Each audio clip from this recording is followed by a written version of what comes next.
Hello everyone, welcome to another video of XandY Learning.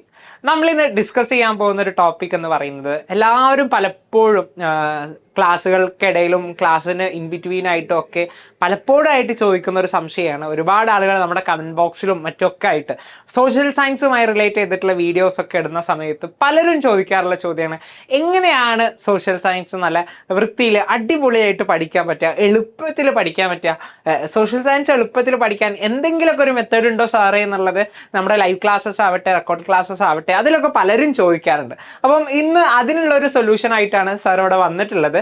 അപ്പം നിങ്ങളുടെ ആ ഒരു സംശയത്തിന് നമ്മളിവിടെ എന്താ പറയുക തീർപ്പാക്കാൻ പോവാണ് ആ സംശയം. അപ്പോൾ എങ്ങനെയാണ് നമ്മൾ സോഷ്യൽ സയൻസ് സബ്ജക്റ്റ് ഏറ്റവും എഫക്റ്റീവായിട്ട് ഏറ്റവും എളുപ്പത്തിൽ പഠിക്കാൻ പറ്റുക എന്നുള്ള കുറച്ചൊരു ടിപ്സും ട്രിക്സും ഒക്കെയാണ് ഈ ഒരു വീഡിയോയിൽ നമ്മൾ ഇന്ന് ഡിസ്കസ് ചെയ്യാൻ പോകുന്നത്. ഓക്കെ, അപ്പം വീഡിയോ എല്ലാവരും ശ്രദ്ധിച്ച് കാണാം, നമ്മുടെ ചാനൽ സബ്സ്ക്രൈബ് ചെയ്യുക. നല്ല നല്ല കണ്ടന്റ്സും കാര്യങ്ങളൊക്കെ നിങ്ങൾക്ക് നമ്മുടെ ചാനലിലൂടെ അവൈലബിൾ ആവുന്നതാണ്. അപ്പോൾ തുടർന്നും നിങ്ങൾക്ക് അതൊക്കെ കിട്ടാൻ വേണ്ടിയിട്ട് നിങ്ങൾക്ക് നോട്ടിഫിക്കേഷൻ ബെല്ലൈക്കൺ എനാബിൾ ചെയ്യുക, നമ്മുടെ ചാനൽ സബ്സ്ക്രൈബ് ചെയ്യുകയും ചെയ്യുക. ഓക്കെ, അപ്പം നമുക്ക് വീഡിയോയിലോട്ട് കടക്കാം. നമ്മൾ ഇന്ന് പറയാൻ പോകുന്നത് സോഷ്യൽ സയൻസ് എന്നുള്ള ഒരു സബ്ജക്റ്റ് പഠിക്കുമ്പോൾ കുറച്ചും കൂടി ഒരു തിയറട്ടിക്കൽ ആയിട്ടുള്ള സബ്ജക്റ്റ് ആണ് അല്ലേ.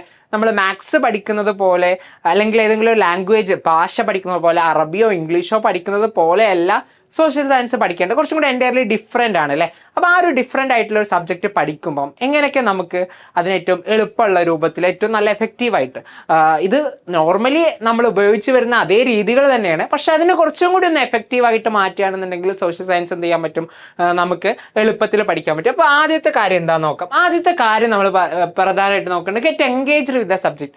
ആ ഒരു സബ്ജക്റ്റിനോടൊന്ന് പാഷനേറ്റ് ആയിട്ട് താല്പര്യപൂർവ്വം സബ്ജക്റ്റ് പഠിക്കുക എന്നുള്ളതാണ്. കാരണം ഏതൊരു സബ്ജക്റ്റിനെ പഠിക്കുമ്പോഴും നമ്മുടെ ആറ്റിറ്റ്യൂഡ് നമ്മുടെ മെൻറ്റാലിറ്റി എങ്ങനെയാണോ ഇരിക്കുന്നത് അതിനനുസരിച്ചായിരിക്കും എന്ത് ചെയ്യുക കാര്യങ്ങൾ ഉണ്ടാവും. അപ്പം ഒരു സബ്ജക്റ്റ് ഇപ്പം മാത്സ് പൊതുവേ കാണാറുള്ള ഒരു ട്രെൻഡ്, മാത്സ് ഭയങ്കരമായിട്ട് പഠിക്കാൻ ഇഷ്ടമുള്ള ആളുകൾക്കായിരിക്കും സോഷ്യൽ സയൻസ് സബ്ജക്റ്റ് പഠിക്കാൻ ഭയങ്കര താല്പര്യം കുറവ്. SS പോലെയുള്ള സബ്ജക്ട്സ് താല്പര്യപൂർവ്വം പഠിക്കുന്ന പല ആളുകൾക്കും മാത്സ് ഭയങ്കര ബുദ്ധിമുട്ടുള്ള ഒരു സബ്ജക്റ്റ് ആയിട്ടുണ്ടാവും. അപ്പം അങ്ങനെ ഒരു ഡൈക്കോട്ടമി അവിടെ ഉണ്ടാവാറുണ്ട്. അപ്പം അതിന് ആദ്യം മാറ്റി വെക്കണം. നമുക്ക് ഏത് സബ്ജക്റ്റാണോ പഠിക്കാൻ ബുദ്ധിമുട്ടുള്ളത് ആ സബ്ജക്റ്റിനോട് നമ്മൾ താല്പര്യം ജനിപ്പിക്കണം, ഇഷ്ടം ഉണ്ടാക്കിയെടുക്കണം.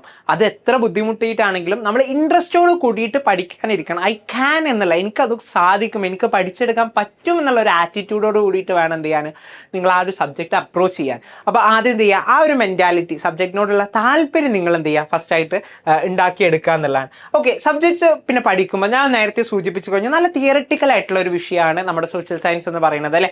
ഒരുപാട് വർഷങ്ങളെ കുറിച്ച് പഠിക്കാൻ, അതേപോലെ തന്നെ ഒരുപാട് പേരുകൾ, രാജാക്കന്മാരുടെ പേര്, സ്വാതന്ത്ര്യ സമര സേനാനികളുടെ പേര്, ഒരുപാട് സംഭവങ്ങൾ, ഇൻസിഡൻസ്, അങ്ങനെ ഒരുപാട് കാര്യങ്ങൾ ഓർത്ത് വെക്കുക എന്നുള്ളതാണ്. അത് ബൈഹാർട്ട് ചെയ്യുക എന്നുള്ളതിനപ്പുറത്തേക്ക് സാറ് പറയാം നമ്മൾ ഓർത്ത് പഠിക്കുക എന്നുള്ളതാണ്. കാണാതെ പഠിച്ചു കഴിഞ്ഞാൽ ഒബ്വിയസ്ലി നമുക്ക് നമ്മൾ ഏതൊരു പീരിയഡ് ഓഫ് ടൈം കാണോ ഏതെങ്കിലും ഒരു എക്സാമിന് വേണ്ടിയിട്ടാണ് നമ്മൾ അങ്ങനെ കാണാതെ പഠിക്കണമെന്നുണ്ടെങ്കിൽ ആ എക്സാം കഴിഞ്ഞോട് കൂടിയിട്ട് നമ്മൾ ഫോർഗെറ്റ് ചെയ്യും, നമ്മൾ മറന്നുപോകും. അതിനപ്പുറത്തേക്ക് നമ്മൾ മനസ്സിലാക്കിയിട്ട് അതിനൊരു സ്ട്രക്ചറും കാര്യങ്ങളൊക്കെ കൊടുത്ത് നല്ല മനസ്സിലാക്കിയിട്ട് പഠിക്കുക എന്നുള്ളതാണ്, ഓർത്ത് വെക്കുക എന്നുള്ളതാണ് നമ്മൾ ചെയ്യേണ്ടത്. അപ്പോൾ ഓർത്ത് വെക്കാനായിട്ട് ഏറ്റവും ഇമ്പോർട്ടൻ്റ് ആയിട്ടുള്ള ഒരു സാധനമാണ്, ഏറ്റവും ഇമ്പോർട്ടൻ്റ് ആയിട്ടുള്ള ഒരു കാര്യമാണ്. നമ്മളിനി സോഷ്യൽ സയൻസ് എന്ന് മാത്രമല്ല ഏത് സബ്ജക്റ്റ് പഠിക്കുമ്പോഴും ഏറ്റവും ഇമ്പോർട്ടൻ്റ് ആയിട്ടുള്ള ഒരു കാര്യമാണ് നമ്മളതിൻ്റെ നോട്ട് ചെയ്യണം, നോട്ട് പ്രിപ്പയർ ചെയ്യണം എന്നുള്ളത്. നമ്മൾ ഇപ്പോൾ സയൻസ് സബ്ജക്ട്സ് പഠിക്കുകയാണെങ്കിലും നമ്മൾ ചെയ്യാറുള്ള കാര്യമാണ് ഇക്വേഷൻസ്, മാത്സിലാണെങ്കിലും ഇക്വേഷൻസ് കാര്യങ്ങളൊക്കെ നമ്മൾ ചെറിയ ഫ്ലാഷ് കാർഡ്സ് ആക്കിയിട്ട് നോട്ട്സ് ആക്കിയിട്ടൊക്കെ പ്രിപ്പയർ.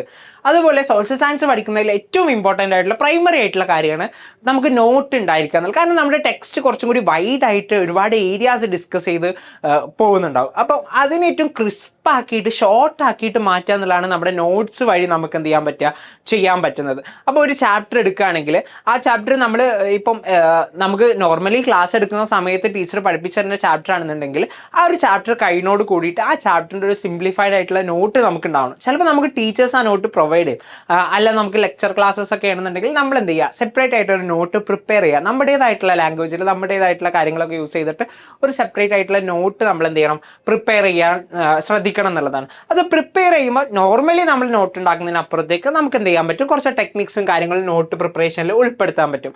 അതിൽ ഏറ്റവും പ്രധാനപ്പെട്ട ഒന്നാണ് മൈൻഡ് മാപ്പിംഗ് എന്നുള്ളത്. മൈൻഡ് മാപ്പിംഗ് നമുക്കറിയാം നമ്മുടെ നോട്ട് ഏറ്റവും എഫക്റ്റീവ് ആവും, നമ്മുടെ ടെക്സ്റ്റിലുള്ള കാര്യങ്ങൾ അതേപോലെ എടുത്ത് നോട്ട്സ് ഒക്കെ എഴുതുകയാണെന്നുണ്ടെങ്കിൽ പിന്നെ ടെക്സ്റ്റ് നോട്ട് നമ്മൾ വലിയ വ്യത്യാസമില്ലല്ലോ. അപ്പോൾ നോട്ടിനെ കുറച്ച് ഡിസ്റ്റിങ്ക്റ്റ് ആയിട്ട് നല്ല ഒരു വ്യത്യസ്തമായിട്ട് നമുക്ക് മാറ്റണം എന്നുണ്ടെങ്കിൽ നമുക്ക് എന്ത് ചെയ്യണം, നോട്ട്സിൽ കുറച്ചും കൂടി കാര്യങ്ങൾ നമ്മൾ ക്രിയേറ്റീവായിട്ട് ഉൾപ്പെടുത്താൻ വേണ്ടിയിട്ട് ശ്രദ്ധിക്കണം. അതിൽ ഏതൊക്കെ കാര്യങ്ങളാണ് നമുക്ക് ഉൾപ്പെടുത്താൻ പറ്റുക എന്നുള്ളതാണ് നമ്മൾ നോക്കുന്നത്. ഒന്ന് നമ്മൾ എന്ത് ചെയ്യുക, ഫ്ലോ ചാർട്ട്സ് കാര്യങ്ങളൊക്കെ യൂസ് ചെയ്യുക. ഫ്ലോ ചാർട്ട്സ് അതിനാണ് മൈൻഡ് മാപ്പിംഗ്. ഇവിടെ നിങ്ങൾ സൈഡിൽ ഒരു ചിത്രം കാണുന്നുണ്ടാവും. ഇപ്പം നമ്മുടെ ഒരു ടോപ്പിക് ഇതാണ്, ഇത് ജസ്റ്റ് റഫായിട്ടൊരു ഫിഗർ കൊടുത്താണ്. നിങ്ങൾ ഗൂഗിളിൽ പോയിട്ട് മൈൻഡ് മാപ്പിംഗ് സെർച്ച് ചെയ്ത് കഴിഞ്ഞാൽ ഒരുപാട് ഇമേജസും നിങ്ങൾക്ക് റെഫറൻസും കാര്യങ്ങളും ഒരുപാട് കിട്ടും. അപ്പോൾ അതിലൊരു ജസ്റ്റ് ഒരു ഇമേജ് എടുത്തെന്ന് മാത്രമേ ഉള്ളൂ. നമ്മുടെ ടോപ്പിക് ഏതാണോ ആ ടോപ്പിക് ഇവിടെ കൊടുക്കുക. അതേപോലെ അത് ഒരുപാട് സബ് ടോപ്പിക് ആയിട്ട് ചാപ്റ്ററിൽ ഡിവൈഡ് ചെയ്തിട്ടുണ്ടാവും. ആ സബ് ടോപ്പിക്കുകൾക്ക് കീഴിൽ ഒരുപാട് സബ് ടോപ്പിക്സ് ഉണ്ടാവും. അങ്ങനെ അതിനെ സ്ട്രക്ചർ ആക്കിയിട്ട് ഇപ്പോൾ ഒരു പേജിൽ നമുക്ക് എന്ത് ചെയ്യാൻ പറ്റും, ഒരു ചാപ്റ്ററിൻ്റെ ഏരിയാസ് മൊത്തം വരുന്ന രൂപത്തിൽ എന്ത് ചെയ്യാൻ പറ്റും, നോട്ട്സ് ഉണ്ടാക്കാൻ പറ്റും. അതിലേക്ക് നമുക്ക് ഫ്ലോ ചാർട്ട്സ് ഉപയോഗിക്കാൻ പറ്റും. അതോടൊപ്പം തന്നെ നോട്ട് ഉണ്ടാക്കുമ്പോൾ നമ്മൾ ശ്രദ്ധിക്കേണ്ടത് സിമ്പിൾ ആയിട്ടുള്ള ലാംഗ്വേജ്, നമ്മുടേതായിട്ടുള്ള ലാംഗ്വേജിൽ എന്ത് ചെയ്യുക, ഏറ്റവും സിമ്പിളായിട്ട് ടെക്സ്റ്റിൽ ഞാൻ നേരത്തെ പറഞ്ഞത് ടെക്സ്റ്റിലുള്ള പോലെ എഴുതുകയാണെങ്കിൽ പിന്നെ നോട്ടിൻ്റെ ആവശ്യമില്ല. അപ്പോൾ ടെക്സ്റ്റിലുള്ള കാര്യങ്ങൾ തന്നെ ഏറ്റവും സിംപ്ലിഫൈഡ് ആയിട്ടുള്ള ഒരു നോട്ടാക്കിയിട്ട് മാറ്റാനാണ് എന്ത് ചെയ്യേണ്ടത്, നമ്മൾ ശ്രദ്ധിക്കേണ്ടത്. അവിടെ സ്റ്റിക്ക് ടു ദ പോയിന്റിലേക്ക് സ്റ്റിക്ക് ചെയ്യുക. ഒരുപാട് വാരി വലിച്ചെഴുതരുത്. നമ്മൾ ഏറ്റവും ലൂസ്ഡ് ആയിട്ട് ഏറ്റവും ക്ലിയർ കട്ട് ആയിട്ടുള്ള പോയിന്റ്സ് ഏറ്റവും ഷോർട്ട് ആക്കിയിട്ടാണ് എന്ത് ചെയ്യേണ്ടത്, നോട്ട്സിൽ നമ്മൾ എഴുതേണ്ടത്. എന്നിട്ട് നമുക്ക് എക്സാം എഴുതുന്ന സമയത്ത് എക്സാം അറ്റൻഡ് ചെയ്യുമ്പോൾ എന്ത് ചെയ്യുക, നമുക്ക് ഡിസ്ക്രിപ്റ്റീവായിട്ട് ഡീറ്റെയിൽ ആയിട്ട് എന്ത് ചെയ്യാം, എക്സാം പേപ്പറിൽ എഴുതാം. പക്ഷെ നമ്മുടെ നോട്ടിൽ എന്തായിരിക്കണം, എളുപ്പത്തിലായിരിക്കണം, ഏറ്റവും സിംപ്ലിഫൈഡ് ആണ്. എന്നാലേ നമുക്ക് അത് എന്ത് ചെയ്യാൻ പറ്റുള്ളൂ, പഠിക്കാനുള്ള ഒരു ടെൻഡൻസി നമ്മുടെ ഉള്ളിൽ എന്ത് ചെയ്യുള്ളൂ, ഉണ്ടാവുള്ളൂ. കാരണം അത് കാണുമ്പോൾ നല്ല നല്ല അട്രാക്റ്റീവായിട്ട് നല്ല ക്രിയേറ്റീവായിട്ട് നമ്മൾ ചെയ്തു വെച്ച് കഴിഞ്ഞാൽ നമുക്ക് റിവിഷൻ്റെ ടൈമിൽ എടുക്കുമ്പോഴും അല്ലാതെ നമ്മൾ പഠിക്കാൻ എടുക്കുമ്പോഴൊക്കെ നമുക്ക് സംതിങ് ഒരു അട്രാക്റ്റീവ് ഫീൽ വരും. അപ്പോൾ നമുക്ക് അതിലെടുത്ത് പഠിക്കാനുള്ളൊരു ടെൻഡൻസി ഉണ്ടാവുള്ളൂ. അല്ലാന്നുണ്ടെങ്കിൽ നമ്മൾ ടെക്സ്റ്റ് വായിക്കുന്ന അതേ രൂപത്തിൽ തന്നെ നമുക്ക് എന്ത് ചെയ്യും, ഒരു മടുപ്പ് സ്വാഭാവികമായിട്ടുണ്ടാവും. അപ്പോൾ നോട്ട് പ്രിപ്പയർ ചെയ്യുമ്പോൾ ഈ ഒരു കാര്യങ്ങളൊക്കെ എന്ത് ചെയ്യുക, ശ്രദ്ധിക്കുക. ഓക്കെ. പിന്നെ അതേപോലെ നമുക്ക് ചെയ്യാൻ പറ്റുന്ന ഒരു കാര്യമാണ് ഫ്ലാഷ് കാർഡ്സ് യൂസ് ചെയ്യുക. സ്റ്റിക്കി നോട്ട്സ് എന്നൊക്കെ നമ്മൾ പറയാറില്ലേ, സ്റ്റിക്കി നോട്ട്സ് നമ്മൾ ഡെയിലി കാണുന്ന സ്ഥലങ്ങളിൽ ഇപ്പോൾ പലർക്കുള്ള പരാതിയാണ് ഇയേഴ്സ്, വർഷങ്ങൾ ഓർത്തു വെക്കാൻ പറ്റുന്നില്ല, അതേപോലെ പേരുകൾ ഓർത്തു വെക്കാൻ പറ്റുന്നില്ല. അപ്പം ഇതിനൊക്കെയുള്ള ഏറ്റവും വലിയ സൊല്യൂഷൻ എന്ന് പറഞ്ഞാൽ നമ്മൾ അതിനായിട്ട് നിരന്തരം എൻഗേജ് ചെയ്യുക എന്നുള്ളതാണ്. ഇപ്പം നമുക്ക് മറ്റൊരുപാട് സബ്ജക്ട്സ് പഠിക്കാനുണ്ട്. അപ്പോൾ സോഷ്യൽ സയൻസിന് മാത്രമായിട്ട് നമുക്ക് ഒരുപാട് സമയം സ്പെൻഡ് ചെയ്യാൻ പറ്റില്ല. ഡെയിലി ഉള്ള എല്ലാ സമയവും നമുക്ക് സോഷ്യൽ സയൻസിന് വേണ്ടി മാറ്റി വെക്കാൻ പറ്റില്ല. അപ്പോൾ പരമാവധി ക്രിയേറ്റീവ് ആയിട്ടുള്ള വേയിൽ എന്ത് ചെയ്യുക, അതിനായിട്ടുള്ള എൻഗേജ്മെൻറ്റ് കൂട്ടുക എന്നുള്ളതാണ്. അതിന് ഉപയോഗിക്കാൻ പറ്റിയ മറ്റ് സബ്ജക്ട്സിനൊക്കെ ഉപയോഗിക്കാൻ പറ്റിയ അതേ ടെക്നിക്ക് തന്നെയാണ് എന്ത്, ഫ്ലാഷ് കാർഡ്സ് അല്ലെങ്കിൽ സ്റ്റിക്കി നോട്ട്സ് യൂസ് ചെയ്യുക എന്നുള്ളത്. അപ്പോൾ നമ്മൾ ഡെയിലി കാണുന്ന സ്ഥലങ്ങളിൽ എന്ത് ചെയ്യുക, നമുക്ക് ഏറ്റവും ബുദ്ധിമുട്ടുള്ള കാര്യങ്ങൾ, ഇപ്പം ചിലരെ സംബന്ധിച്ചിടത്തോളം വർഷം പഠിക്കുക എന്നുള്ളതും ബുദ്ധിമുട്ടുണ്ടാകും. അപ്പോൾ വർഷം പഠിക്കാൻ ബുദ്ധിമുട്ടുള്ളവരെന്ത് ചെയ്യുക, നിങ്ങളുടെ ടെക്സ്റ്റ് ബുക്കിൽ പറഞ്ഞു പോകുന്ന മുഴുവൻ വർഷങ്ങളും ഒരു ക്രോണോളജിക്കൽ ഓർഡറിൽ സീക്വൻസ് ആയിട്ട് എന്ത് എഴുതി വെക്കുക. ഓരോ വർഷം നടന്നത് അത് കറക്റ്റായിട്ടുള്ള ആ ഒരു ഓർഡറിൽ എഴുതി വെച്ച് കഴിഞ്ഞാൽ നിങ്ങൾ ആ ഒരു ഓർഡർ ഒന്ന് മനസ്സിലാക്കിയെടുക്കുക. അപ്പോൾ ഓരോ സംഭവങ്ങൾ ആദ്യം നടന്നത് ഏത്, നെക്സ്റ്റ് നടന്നത് ഏത് എന്നുള്ള ഒരു ഫ്ലോ നിങ്ങൾക്ക് കിട്ടും. അപ്പോൾ നിങ്ങൾ സ്ഥിരമായിട്ട് കാണുന്ന ഒരു കാര്യങ്ങളുമായിട്ട് കാണുന്ന ഒരു സ്ഥലത്ത് നിങ്ങൾ ഇത് ഒട്ടിച്ച് വെക്കുകയാണെങ്കിൽ നിങ്ങൾ നിരന്തരം ഒരു പക്ഷേ നിങ്ങൾ സ്കൂളിലേക്ക് പോകാൻ ഒരുങ്ങുന്ന സമയം നിങ്ങളുടെ കണ്ണാടിയുടെ അടുത്തോ അല്ലെങ്കിൽ നിങ്ങളുടെ സ്റ്റഡി ടേബിളിൻ്റെ മുകളിലൊക്കെ ആയിട്ട് നിങ്ങൾ സ്റ്റിക്ക് ചെയ്ത് വെക്കുകയാണെങ്കിൽ നിങ്ങൾ ഡെയിലി കാണുന്ന സ്ഥലം അപ്പോൾ നിങ്ങൾ കണ്ടുകൊണ്ടിരിക്കുമ്പോഴത്തേക്കും നിങ്ങളുടെ മൈൻഡിൽ അത് എന്ത് ചെയ്യും, ഫീഡ് ചെയ്യപ്പെടുന്നുള്ളതാണ്. അങ്ങനെ എന്ത് ചെയ്യാം, നിങ്ങൾക്ക് വർഷങ്ങളൊക്കെ എന്ത് ചെയ്യാൻ പറ്റും, പഠിച്ചെടുക്കാൻ പറ്റും എന്നുള്ളതാണ്. പിന്നെ ചെയ്യാൻ പറ്റുന്ന വർഷങ്ങളും ഇൻസിഡൻസും പേരുകളൊക്കെ നമുക്ക് ഓർത്തു വെക്കാനും കണക്ട് ചെയ്യാനും പറ്റിയ ഒരു ട്രിക്ക് എന്ന് പറഞ്ഞു കഴിഞ്ഞാൽ നമ്മുടെ ഡെയിലി ലൈഫിലുള്ള സംഗതികളുമായിട്ട് എങ്ങനെയെങ്കിലും ഇതിനെ കണക്ട് ചെയ്യാൻ പറ്റുമോ, ചേർത്ത് വെക്കാൻ പറ്റുമോ എന്നുള്ളതാണ് എന്ത് ചെയ്യേണ്ടത്, നമ്മൾ നോക്കേണ്ടത്. അങ്ങനെ കണക്ട് ചെയ്ത് കഴിഞ്ഞാൽ നിങ്ങൾക്ക് എന്ത് ചെയ്യാൻ പറ്റും, എളുപ്പത്തിൽ വർഷങ്ങളും കാര്യങ്ങളൊക്കെ എന്ത് ചെയ്യും, ഓർത്തെടുക്കാൻ പറ്റുന്നതാണ്.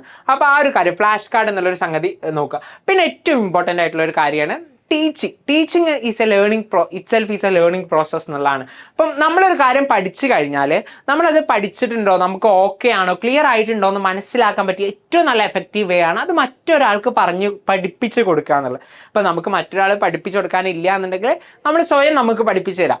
അപ്പോൾ ഒരു വിഷയം നമ്മൾ പഠിച്ചു കഴിഞ്ഞാൽ നമുക്കത് പഠിപ്പിച്ചു തരുന്ന പോലെ ഒരു ടീച്ചിങ് മെത്തേഡിൽ എന്ത് ചെയ്യുക, നമ്മൾ അതിനെ റിവൈസ് ചെയ്യാൻ നോക്കുക. ഇനിയിപ്പം അല്ല നമ്മുടെ വീട്ടിൽ അനിയത്തിമാരോ അനിയന്മാരോ അല്ലെങ്കിൽ എന്ത് ചെയ്യുക, നമ്മുടെ ഉമ്മക്കോ അമ്മയ്ക്കോ ഒക്കെ ആയിട്ട് എന്ത് ചെയ്യാം, കാര്യങ്ങൾ പറഞ്ഞു കൊടുക്കാം. അപ്പോൾ അവരുടെ ഫ്രീ ടൈം കിട്ടുന്ന രൂപത്തിൽ ഞാൻ ഇന്ന് നിങ്ങൾക്ക് അമേരിക്കൻ റവല്യൂഷൻ പഠിപ്പിച്ചു തരാം, അല്ലാന്നുണ്ടെങ്കിൽ ഇന്ന് സോളാർ സിസ്റ്റവുമായി ബന്ധപ്പെട്ടുള്ള ലാറ്റിറ്റ്യൂഡ്സ് അല്ലെങ്കിൽ ലോഞ്ചിറ്റ്യൂഡ്സ് ഇത് ഞാൻ പഠിപ്പിച്ചു തരാം എന്നുള്ള ആ ഒരു ഏരിയ ടോപ്പിക് സെലക്ട് ചെയ്തിട്ട് എന്ത് ചെയ്യുക, അത് അവർക്ക് പഠിപ്പിച്ചു കൊടുക്കുക. അപ്പം നമുക്ക് എന്ത് ചെയ്യും, നമ്മളൊന്നും കൂടി ആ ഒരു സബ്ജക്റ്റിൽ എക്സ്പേർട്ടായിട്ട് മാറുന്നുള്ളതാണ്. അപ്പം നമുക്കൊന്നും കൂടി നമ്മൾ പഠിപ്പിച്ചു കൊടുക്കുന്ന സമയത്ത് എവിടെയെങ്കിലും സ്റ്റക്ക് ആവുകയാണെന്നുണ്ടെങ്കിൽ നമുക്ക് എന്ത് ചെയ്യാൻ പറ്റും, വീണ്ടും അതിലേക്ക് തിരിച്ചു പോകാനും നമുക്ക് ഡൗട്ട്ഫുൾ ഉള്ള ഏരിയാസ് ക്ലിയർ ചെയ്തിട്ട് എന്ത് ചെയ്യാൻ പറ്റും, ബാക്കി കംപ്ലീറ്റ് ചെയ്യാനൊക്കെ നമുക്ക് സാധിക്കും എന്നുള്ളതാണ്. അപ്പോൾ ആ ഒരു കാര്യങ്ങളൊക്കെ എന്ത് ചെയ്യുക, ടീച്ചിങ് എന്നുള്ള മെത്തേഡ് എന്ത് ചെയ്യുക, നിങ്ങളുടെ റിവിഷനിലും നിങ്ങളുടെ സ്റ്റഡി പ്രോസസ്സിലും ഉപയോഗപ്പെടുത്താൻ വേണ്ടിയിട്ട് ശ്രദ്ധിക്കുക. അപ്പോൾ നിങ്ങൾക്ക് എന്ത് ചെയ്യാൻ പറ്റും, കൃത്യമായിട്ട് എന്ത് ചെയ്യാൻ പറ്റും, ഒന്നും കൂടി കാര്യങ്ങൾ വ്യക്തമായിട്ട് പഠിക്കാൻ പറ്റും എന്നുള്ളതാണ്. പിന്നെ പ്രധാനമായിട്ടുള്ളത് എല്ലാ സബ്ജക്ട്സും പഠിക്കുന്ന ടെക്നിക്സ് തന്നെ. അതിൽ ചിലതാണ് ഇവിടെ ഫെയിൻമാൻ ടെക്നിക്, ലേറ്റ്നർ സിസ്റ്റം, ഓരോ ടെക്നിക്, റിവാർഡ് ബേസ്ഡ് ലേണിംഗ് എന്നൊക്കെ പറഞ്ഞിട്ട്. അപ്പം അതിൽ ഓരോ കാര്യങ്ങൾ പറയുന്നത് എന്താണെന്ന് വെച്ച് കഴിഞ്ഞാൽ, ഇപ്പം നമ്മൾ നോർമലി ബ്രേക്ക് എടുത്ത് പഠിക്കുക എന്നുള്ളൊരു സിസ്റ്റം ഉണ്ടല്ലോ. ഇപ്പം നമ്മൾ 25 to 40 minutes ഏതെങ്കിലും ഒരു പ്രോസസ് ഓഫ് ലേണിംഗ്, നമ്മൾ ഏതെങ്കിലും ഒരു ടോപ്പിക് കാര്യങ്ങൾ അത് പഠിക്കാൻ വേണ്ടിയിട്ട് നമ്മൾ തീരുമാനിച്ചു. അപ്പോൾ നമ്മളത് പഠിച്ചു കഴിഞ്ഞ് കഴിഞ്ഞാൽ എന്ത് ചെയ്യും, ഒരു 25 minutes അല്ലെങ്കിൽ 40 minutes നമ്മൾ പഠിക്കാൻ എടുക്കുന്നുണ്ടെങ്കിൽ പിന്നെ ചെറിയൊരു ഷോർട്ട് ബ്രേക്ക് എടുക്കാം. നമുക്ക് എന്ത് ചെയ്യാം, ആ ഒരു സമയത്ത് പാട്ടുകൾ കേൾക്കുക, അല്ലെങ്കിൽ ഫാമിലിയുള്ള മെമ്പേഴ്സിനായിട്ട് എന്ത് ചെയ്യുക, ഒന്ന് ഇൻട്രാക്ട് ചെയ്യുക, സംസാരിക്കുക. അങ്ങനെ ഒരു 5 to 10 minutes ബ്രേക്ക് എടുത്തതിന് ശേഷം എന്ത് ചെയ്യുക, പിന്നെ വീണ്ടും എന്ത് ചെയ്യുക, പഠിക്കാൻ വേണ്ടിയിട്ട് വരിക എന്നുള്ളതാണ്. അങ്ങനത്തെ ടെക്നിക്സ് യൂസ് ചെയ്യാം. അതോടൊപ്പം തന്നെ മറ്റൊരു ടെക്നിക്സ് ആണ് പിന്നെ ലൈറ്റ്നർ സിസ്റ്റം. അതൊക്കെ നേരത്തെ നമ്മൾ സൂചിപ്പിച്ച പോലെ ഫ്ലാഷ് കാർഡ്സ് കാര്യങ്ങൾ യൂസ് ചെയ്തിട്ട് പഠിക്കുക എന്നുള്ളതാണ്. പിന്നെ റിവാർഡ് ബേസ്ഡ് ലേണിംഗ് എന്ന് പറഞ്ഞു കഴിഞ്ഞാൽ, അപ്പോൾ നമ്മളൊരു ഏരിയ പഠിച്ചു കഴിഞ്ഞു, എന്നിട്ട് നമ്മൾ കുറച്ച് ക്വസ്റ്റ്യൻസ് പ്രിപ്പയർ ചെയ്തിരുന്നു. അപ്പോൾ നമുക്ക് ആ ക്വസ്റ്റ്യൻസ് കറക്റ്റായിട്ട് ആൻസർ ചെയ്യാൻ പറ്റുന്നുണ്ട് എന്നുണ്ടെങ്കിൽ നമുക്ക് എന്തെങ്കിലും റിവാർഡ്സ് വെക്കാം. അപ്പോൾ നമുക്ക് എന്ത് ചെയ്യും, അത് പഠിക്കാൻ ഓൾറെഡി കുറച്ചൊരു താല്പര്യം വരും അല്ലേ. അങ്ങനെ ആ രൂപത്തിലുള്ള ടൈം ബേസ് ചെയ്തിട്ട് ടീച്ചിങ് ലേണിംഗ് പ്രോസസ്സുകൾ, നേരത്തെ പറഞ്ഞ പോലെ ടീച്ചിങ് പ്രോസസ്സുകളൊക്കെ യൂസ് ചെയ്തിട്ട് എന്ത് ചെയ്യുക, നമ്മുടെ സോഷ്യൽ സയൻസ് പഠനം നമുക്ക് എന്ത് ചെയ്യാൻ പറ്റും, എഫക്റ്റീവ് ആക്കാൻ പറ്റും എന്നുള്ളതാണ്. അപ്പം ഇതിൽ ഏറ്റവും ഇമ്പോർട്ടൻ്റ് ആയിട്ട് നേരത്തെ പറഞ്ഞ പോലെ നമ്മുടെ നോട്ട്സ് പ്രിപ്പയർ ചെയ്യുക എന്നുള്ളതാണ്. അതിനായിട്ട് നിരന്തരം എൻഗേജ്മെന്റ് ഉണ്ടാക്കുക, പിന്നെ സബ്ജക്റ്റിനോട് നമുക്കൊരു പാഷൻ ഉണ്ടാക്കിയെടുക്കുക, ഒരു താല്പര്യം, ഒരു ഇൻട്രസ്റ്റ് നമ്മൾ എന്ത് ചെയ്യുക, ആ ഒരു സബ്ജക്റ്റിനോട് ഉണ്ടാക്കിയെടുക്കുക എന്നുള്ളതാണ്. അപ്പോൾ ആ ഒരു ആറ്റിറ്റ്യൂഡ് ആദ്യം മാറ്റിയിട്ട് വേണം എന്ത് ചെയ്യാൻ, നമ്മൾ സോഷ്യൽ സയൻസ് പഠിക്കണ ആ ഒരു വേക്ക് കടക്കാൻ. എന്നിട്ട് നോട്ട്സ് കാര്യങ്ങൾ കൃത്യമായിട്ട് പ്രിപ്പയർ ചെയ്യുക, അതിൽ മൈൻഡ് മാപ്പ്, ഫ്ലോ ചാർട്ട്സ് കാര്യങ്ങളൊക്കെ കൂടുതൽ ഇൻസേർട്ട് ചെയ്യുക. അങ്ങനെ നമ്മൾ എന്ത് ചെയ്യുക, പിന്നെ ഡെയിലി ലൈഫ് സിറ്റുവേഷൻസിനായിട്ടൊക്കെ നമുക്ക് എന്ത് ചെയ്യുക, ചില ഇൻസിഡൻസും കാര്യങ്ങളും വ്യക്തികളെയൊക്കെ കണക്ട് ചെയ്യാൻ പറ്റും. അങ്ങനെ കണക്ട് ചെയ്തിട്ടൊക്കെ പഠിക്കാൻ വേണ്ടിയിട്ട് ശ്രമിച്ചു കഴിഞ്ഞാൽ സോഷ്യൽ സയൻസ് നമുക്ക് എന്ത് ചെയ്യാം, എളുപ്പത്തിൽ പഠിച്ചെടുക്കുക എന്നുള്ളതാണ് പറയാനുള്ളത്. ഓക്കെ, അപ്പോൾ നിങ്ങൾക്ക് ഈ വീഡിയോ യൂസ്ഫുൾ ആയിട്ടുണ്ടാവുമെന്ന് പ്രതീക്ഷിക്കുന്നു. നിങ്ങളുടെ ഡൗട്ട്സോ കാര്യങ്ങളൊക്കെ ഉണ്ടെന്നുണ്ടെങ്കിൽ നിങ്ങൾക്ക് കമന്റ് ബോക്സിൽ ചോദിക്കാവുന്നതാണ്. അപ്പം ഈ മെത്തേഡ്സ് കാര്യങ്ങളൊക്കെ നിങ്ങൾ നിങ്ങളുടെ പഠനത്തിലൊന്ന് ഇൻട്രൊഡ്യൂസ് ചെയ്ത് നോക്കുക. നിങ്ങൾക്ക് നല്ല എഫക്റ്റീവ് ആയിട്ട് ഏറ്റവും നല്ല രൂപത്തിൽ എന്ത് ചെയ്യാൻ പറ്റും, സോഷ്യൽ സയൻസ് പഠിക്കാൻ സാധിക്കുന്നതാണ്. അപ്പം ഇത്തരത്തിലുള്ള വീഡിയോസ് കാര്യങ്ങൾ ലഭിക്കാൻ വേണ്ടിയിട്ട് ഈ ഒരു ചാനൽ നിങ്ങൾ സബ്സ്ക്രൈബ് ചെയ്യുക. നിരന്തരമായിട്ടുള്ള അപ്ഡേറ്റ്സും കാര്യങ്ങളും നിങ്ങൾക്ക് ലഭിക്കാൻ വേണ്ടിയിട്ട് നോട്ടിഫിക്കേഷൻ ബെല്ലൈക്കൺ എനാബിൾ ചെയ്യുക. ഓക്കെ, അപ്പോൾ സീ യു സൂൺ.